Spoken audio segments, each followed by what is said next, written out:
home improvement registers. They're not licensed contractors, folks. They run around with one-page contracts, and today I'm going to get into contracts. But in the meantime, let's talk about these home improvement registers. They're not licensed contractors. $50 or $75, and they get this little certificate. And hopefully next year in the session, I'm going to get rid of that law because it's a bad law. All the problems we get on the State Contractors Board is from these guys. Okay? Now, once you get past this, the next thing you need to start looking at is how many years in business have they been? I mean, that's critical. I mean, somebody's been in business 2 years versus somebody in business 22 years. There's a big difference in experience levels. Obviously, this company that's been in business for 22 years can stand behind their warranty. They're going to be around when these others may not make it, A. But B, when you build 22,000 buildings and you've been in business 20, you're doing something right. The test of time has not proven whether or not these people who are coming into it are doing it. Now, the other thing you can do to tell if someone is, in my opinion, is go to their facility. If you don't have a facility, you don't have equipment to do the job, I question, are you really a contractor? Or are you just a broker? Where you pick up the phone, you call somebody who says he can build a building, and they got plenty of them out there, good ones and bad ones, and you pick up the phone, you buy a kit. I sell kits too. But you can buy a kit and just pick up a builder that out there. And this person is nothing but a broker who's never built nothing, doesn't know nothing. And there's several of them that I can go into that have never built a building. Several of them have worked for me. They weren't hired as builders, okay? Because they couldn't build nothing. Now all of a sudden you got a couple of them out there who they want to be contractors. Yet they've never built nothing. Absolutely nothing. You need to be careful of those people.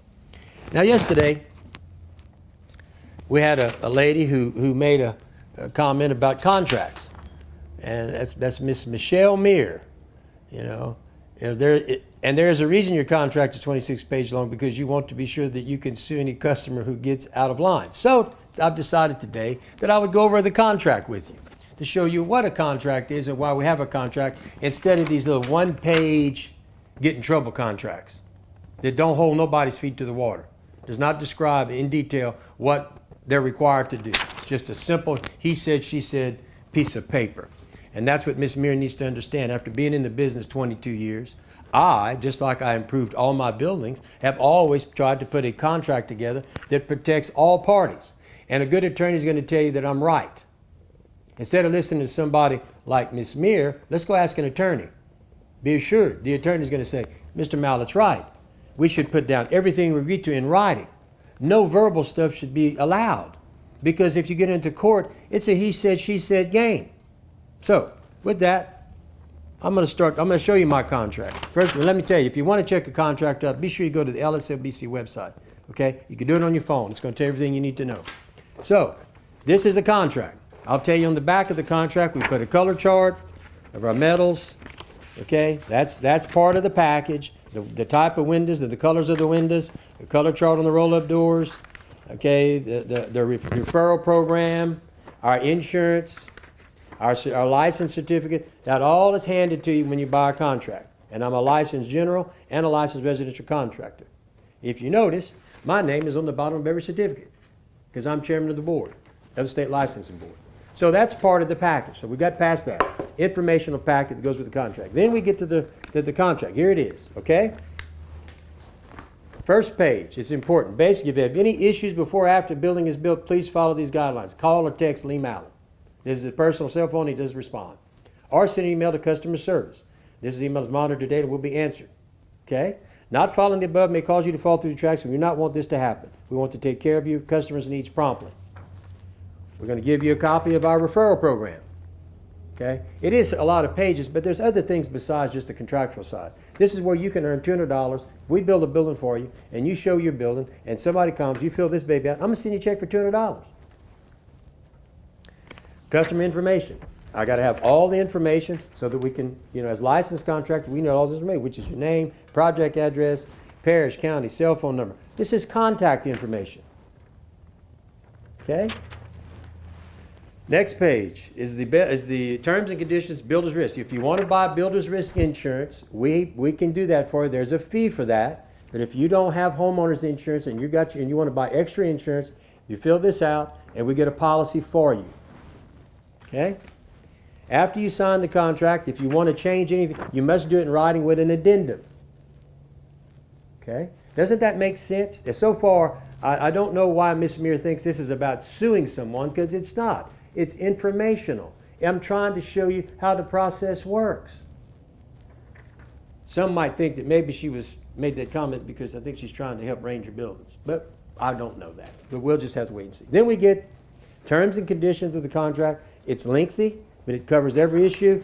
I mean, you're going to go through the heavy trucks and trailers. It's a construction site. There could be some, you're going to have some damage because it's a construction site. You bring in bobcats. There's going to be problems there. We go through that. We go through the, we need to mark all the utilities. Let's see here. Best Buy. Okay, if you want the construction to be removed, there's a charge. That's not forgetting our price. But if you want it, you can buy that. Okay. Okay. Okay. If you want it, we backfill with dirt. If you want to put concrete, you put the concrete in sackcrete, and we'll sackcrete those posts. That's in there. Okay, it's the responsibility to provide the building a level building site. In other words, we're going through all the issues. And there's 2 pages of this, which you have to sign and initial. Okay? Dirt. You got to provide dirt or provide a level site. Customer will provide dirt to pad. And in Best Buy's 1 foot, if you go 1 foot, if you go above that, then there's a charge because now we've got to add more equipment to move that dirt around. Construction cleanup. Once again, there's a fee. If you want to do it, fine, or you can decline. You can decline or accept any of these things that we're offering.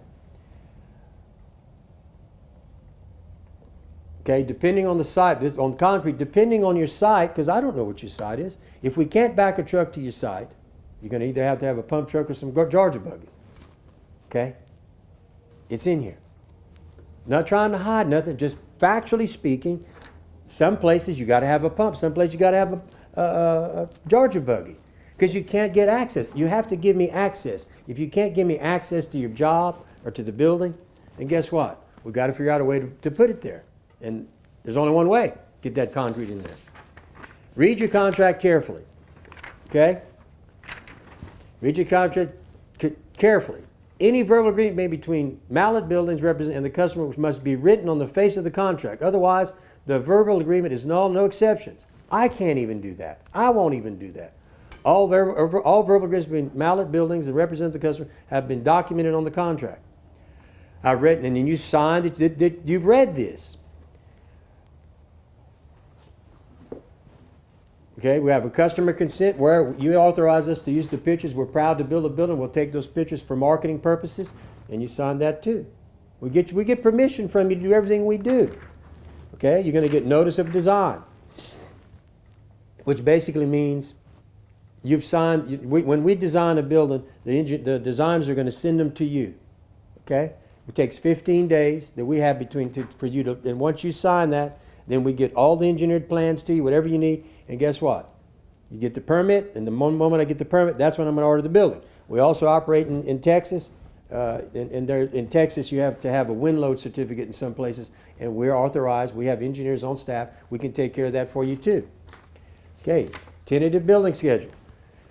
After signing the contract, design late cut starts in 15 days to get the building designed and approved. That's a good thing. Then no mistakes are made. I don't know why Ms. Muir thinks this is so far what's bad here. I can't figure out anything except informational that tells you what we're going to do and how we're going to do it, what's required of you, and how we're going to proceed. So 15 days to get the design done. Should your customer make design changes, and you can make changes. But then that adds days to that deal, okay? Upon receiving the permit, design approval, which is latter, your building will be placed on the next available position for production, provided that your building pad and site is ready for production delivery. This is a residential project design.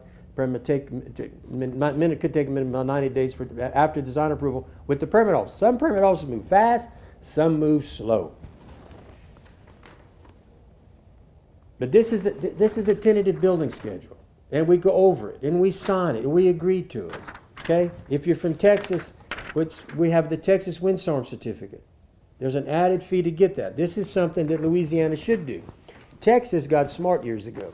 What they did after the storms, which I believe we should do here, which would bring our premiums down, is they now in certain areas close to the coast or where they believe the wind load is 100, way up there, over 130 miles an hour, they require that you have a wind load certificate by an engineer, which we do those too, which means you're required to do certain things in the building and the engineer has to approve it in order for you to get that insurance certificate, which lowers your premiums.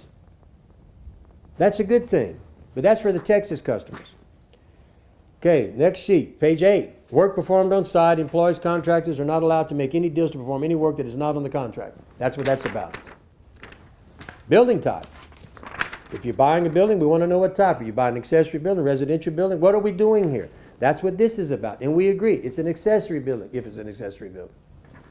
So far, folks, I think Ms. Mears is got her information wrong about why we have a contract. It's informational. It's to tell you what we're going to do. Timelines. All that is so far important. Page 10. In the event you have a problem with your building or service you're receiving, please feel free to call Lee Mallett at 337-515-2154. Every customer signs this. So that every customer has access to me. Warranty. Okay. It tells you the metal has a 40-year warranty. The aluminum has a 20. Okay, all manufactured on the building are warranted by the manufacturer. Okay, insulation warranted by the manufacturer. Concrete has no warranty, either express, implied, or referred.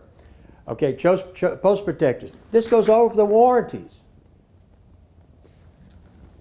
Okay, here's a warranty disclaimer that basically says that we warrant the workmanship, but all the stuff that we buy, the metal, the wood, the doors, the windows, there's a warranty from them, not from us.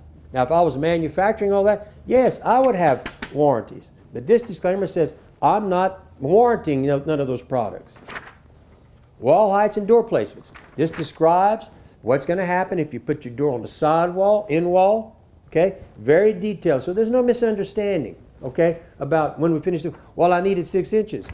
We told you in the beginning you were only going to have this much clearance. It's right here on this page. Warranty requirements, important. This is another one on about spraying of chemicals that may come in contact with the metal and will avoid all warranties implied or referred. Okay? This is strictly about the metal. Wind load, rating and design specifications. Page 15. There will be a load rating on this if we put the slab in. Okay? If you don't put the slab, then we're not guaranteeing wind load because once again, I've talked about this. We use the slab as dead weight for uplift. Okay, the slab is part of our engineering, and this tells you specifically about wind load rating and design specifications. Now, so far, folks, I don't see where any of this is. Where does she get this idea that this is about suing people? Proper documents. The owner, inspector, must sign all proper documentation that is presented to you by the various crews working on your project. This includes and limited to the delivery ticket, building placement and elevation, frame and completion form, completed building inspection report form, forming contract form, completed concrete customer inspection report form. Failure to do so may result in your project being delayed until proper documentation has been executed. I don't see nothing wrong with this. Okay, page 17, foundation recommendation. I give you the industry standard of what's required, how you should do it, what you should do, and if you don't do it, you open yourself up to possible foundation failure. That's all this is. Okay? I'm trying to help you, as my customer, explain to you how important the foundation is, and I've talked about that many times on other videos about the concrete is not your foundation.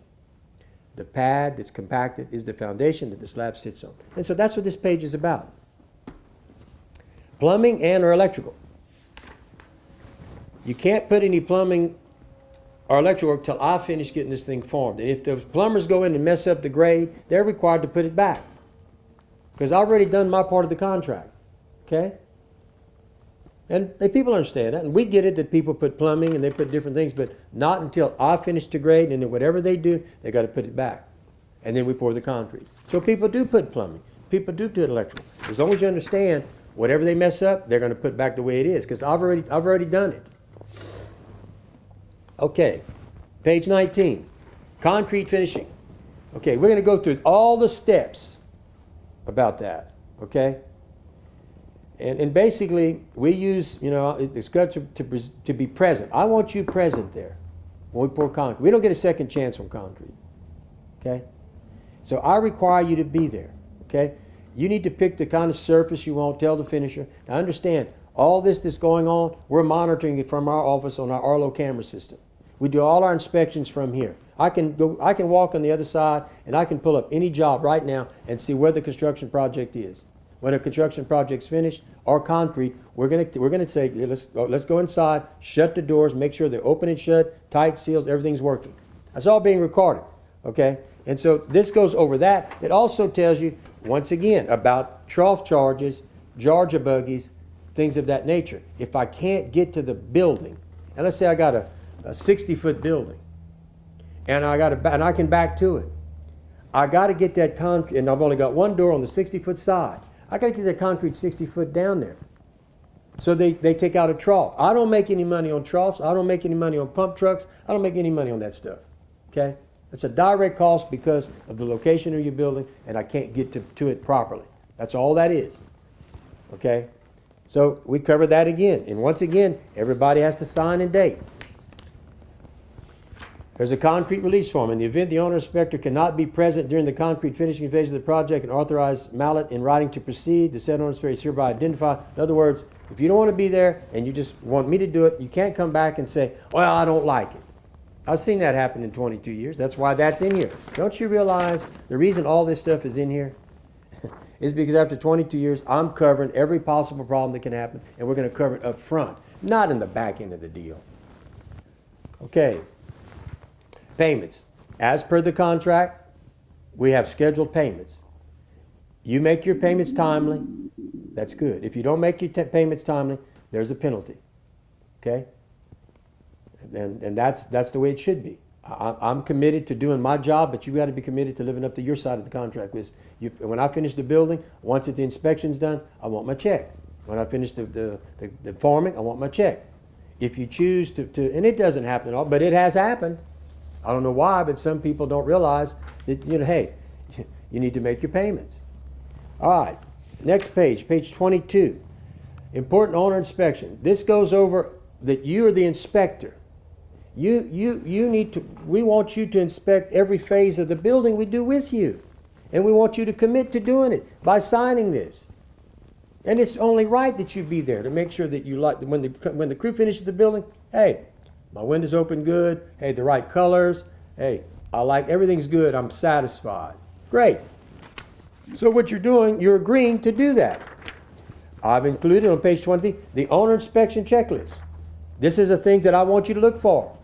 For instance, are your post depths 3 feet? Are post protectors installed? Is skirt board cover installed? Have 2x6 installed in a straight horizontal fashion? Are trusses satisfied? In other words, I want you to check me out. I want you to make sure this is all right. Completed building inspection report. Upon completion of the building, you will go along and you will sign. We all do it. We do it verbally too. But the builder will say, "Hey, got the right colors? Check. Building placement? Check. Building elevation? Check. Window placement? Check. Wings and gables? Check. Walk through? Check."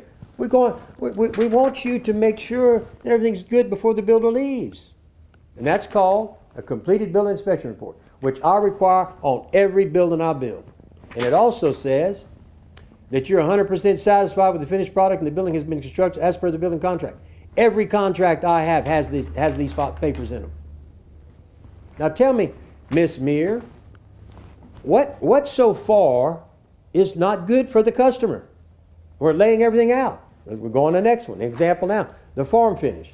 Customer's name, dear customer, please finish the desired type. You tell us what type of finish you want.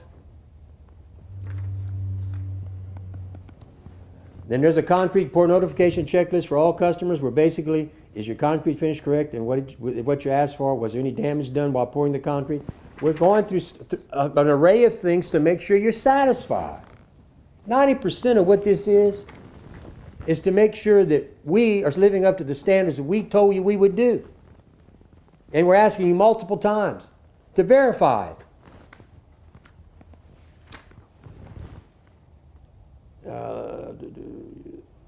Okay, and there's another example. It's another form where basically your signature acknowledges that you have checked your building relative to whether you admit and accept concrete pour. You acknowledge it was poured correctly. Once again, I'm making sure that you're happy and satisfied. Completed concrete inspection report. Once again, here we go. The document provided the customer has agreed to work done by Mallett, has been completed, met all the criteria stated in the building and the terms and conditions that he's 100% satisfied. I got one of these in every contract too.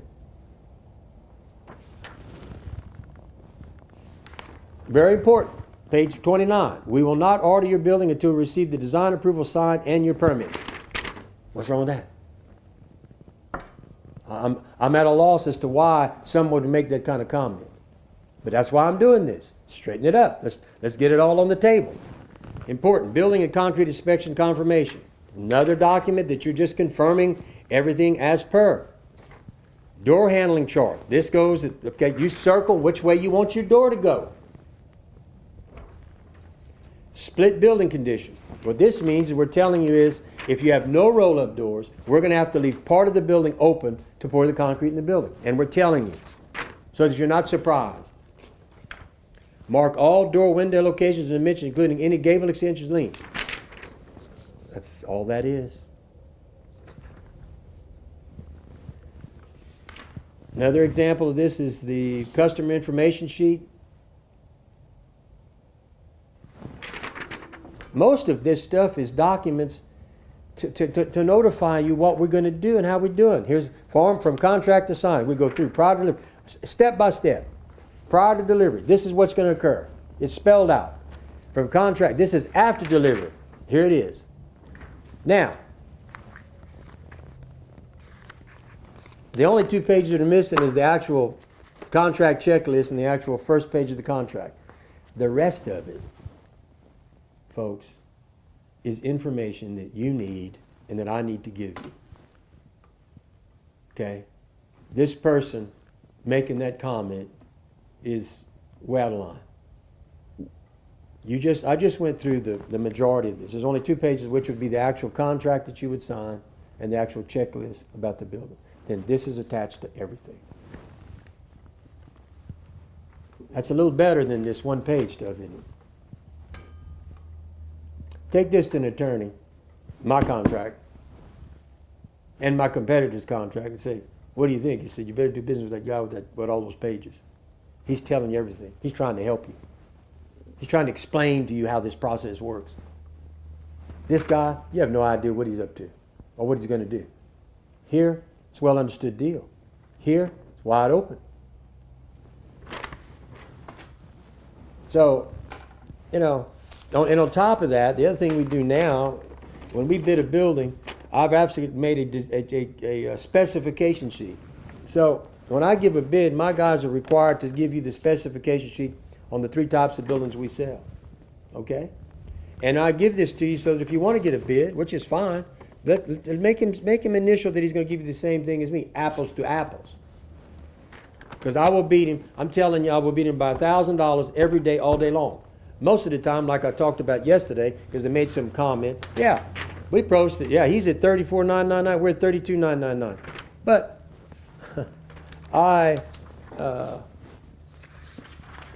and this is a 30 by 50 by 14. This was my advertised price we even got before I even matched him when he ran the ad. I'm at $39.99 on the 30 by 50 by 12. On the 30 by 50 by 12. And this is 2 feet high. That's why it's a little bit more. So I beat their prices all day long. How can they compete with us? Well, one way is they don't have any equipment. They don't have any overhead. They don't have a staff. Most of them don't even answer the phone. Try calling them. When you call here, somebody's going to answer the phone. Okay? Look, bottom line is you can do business with somebody who's been in business 22 years, state licensed, got the best materials